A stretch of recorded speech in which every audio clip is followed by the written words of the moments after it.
Pemirsa, indeks harga saham gabungan Bursa Efek Indonesia bergerak menyamping atau sideways setelah dibuka pada Senin pagi ini. Kita langsung melihat pergerakan indeks di sesi pertama.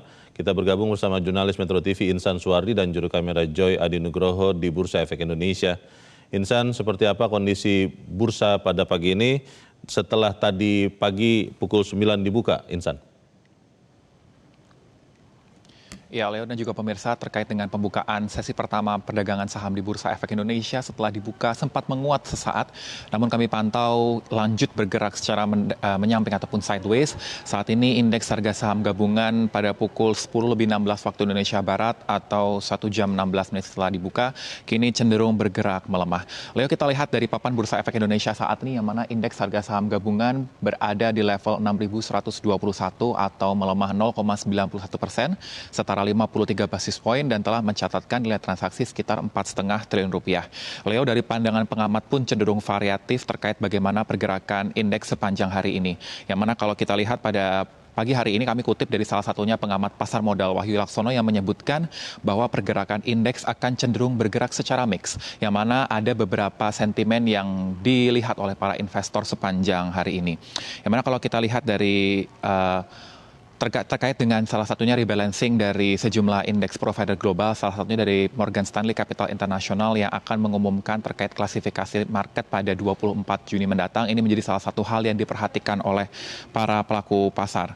Tak hanya dari MSCI, namun dari FTSE Russell juga telah melakukan rebalancing terhadap indeks di pasar modal Indonesia yang telah berlaku pada hari ini, yang mana dari investor ini juga masih akan cenderung wait and see pada perdagangan saham hari ini.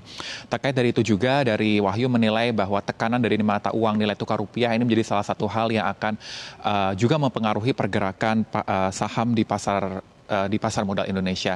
Terkait bagaimana nilai tukar rupiah tidak lepas dari salah satunya kebijakan dari Bank Sentral Amerika Serikat yang cenderung masih bersikap hawkish terkait penerapan kebijakan suku bunga acuan dari mereka. Salah satunya juga dari dalam negeri, yang mana Wahyu juga menilai dari kebijakan Bank Sentral Indonesia, yang mana dalam hasil RDG terakhir dari BI Rate telah disesuaikan kembali menjadi 5,75%, yang mana kalau dari satu sisi ini memberikan sentimen positif terkait bagaimana upaya regulator dalam menjaga nilai ataupun stabilitas nilai tukar rupiah, namun juga memberikan dampak terhadap pasar modal Indonesia terhadap tekanan eksternal yang masih berlangsung saat ini. Tak lain juga dari sentimen global terkait bagaimana dinamika ketegangan yang berada di kawasan Timur Tengah ini masih menjadi salah satu hal yang juga memicu pergerakan pasar modal secara keseluruhan, termasuk pasar modal Indonesia. Kalau kita lihat sebelumnya terdapat kabar terkait tanda-tanda meredanya ketegangan antara Amerika Serikat dan juga Iran. Namun saat ini bagaimana dinamika yang terjadi antara Israel yang masih melancarkan serangan terhadap Lebanon ini menjadi salah satu hal yang diperhatikan oleh Iran atas sikap mereka untuk melanjutkan penutupan Selat Hormuz dalam beberapa waktu ke depan. Selain itu juga dari pengamat pasar modal yang lain, misalnya dari Navan Aji yang kami pantau, yang mana ia memperkirakan untuk pergerakan indeks masih akan cenderung bergerak di titik support 5.917 sampai dengan 6.058, sampai di titik resistennya di angka 6.287 hingga di level 6.516. Salah satu hal yang ia perhatikan terkait bagaimana kebijakan dari rebalancing Morgan Stanley Capital International, yang mana ia memberikan dua skenario terhadap penerapan atas pengumuman market classification yang akan berlangsung pada 24 Juni mendatang.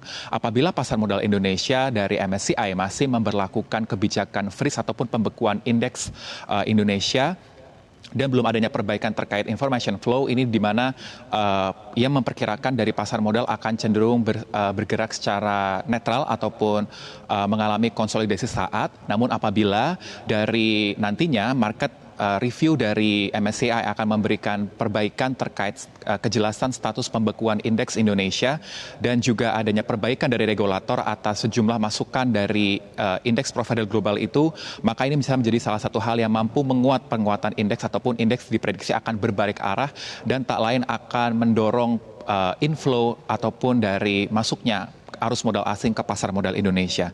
Sementara Leo, kalau kita lihat secara sektoral pada pagi hari ini, yang mana tadi kalau kami sampaikan indeks sempat dibuka menguat, namun saat ini cenderung mengalami pelemahan.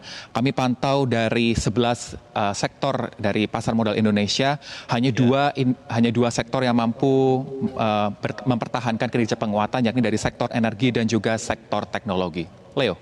Insan, kalau kita melihat market movers pada pagi ini, saya melihat berdasarkan nilai transaksi yang terbesar. Itu nomor satu adalah DSSA, dan yang kedua adalah BBCA, yang ketiga adalah TPIA Chandra Asri, kemudian juga ada BBRI dan Aneka Tambang, itu 5 besar, yang keenam adalah Bank Mandiri.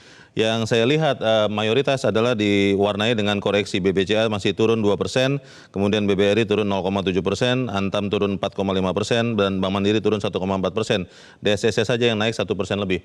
Apakah ini artinya bahwa tekanan jual masih akan mewarnai perdagangan sepanjang hari ini? Apalagi kalau kita melihat nilai transaksi hingga saat ini pasar hanya relatif tipis di 4,7 triliun untuk sekitar hampir 1 jam atau bahkan lebih perdagangan pagi ini. Apakah ini adalah waktunya untuk investor bisa melakukan buy on weakness ketika ada koreksi, atau memang lebih bijak terutama untuk investor retail, Insan, untuk stay away dulu dari pasar ini dan menunggu dulu ketika ada koreksi tajam? Bagaimana rekomendasinya para analis? Ya, Leo, terkait bagaimana rekomendasi dari para analis atas pergerakan pasar modal hari ini, kalau kami sedikit review kembali atas hal yang Anda sampaikan, secara valuasinya ataupun secara nilainya, di mana top value pada saat ini masih cenderung didominasi oleh saham lapis 1 ataupun emiten blue chip, yang mana tadi benar kata Anda, di posisi pertama sebesar 653 miliar dipimpin oleh saham dari Dian Swastika, dilanjutkan oleh saham perbankan dari BBCA, dan juga dari Bank BRI, termasuk dari beberapa emiten lainnya, mulai dari Chandra Asri dan juga Antam, yang masih menjadi 5 emiten yang memimpin nilai transaksi sepanjang pembukaan perdagangan sesi pertama hari ini.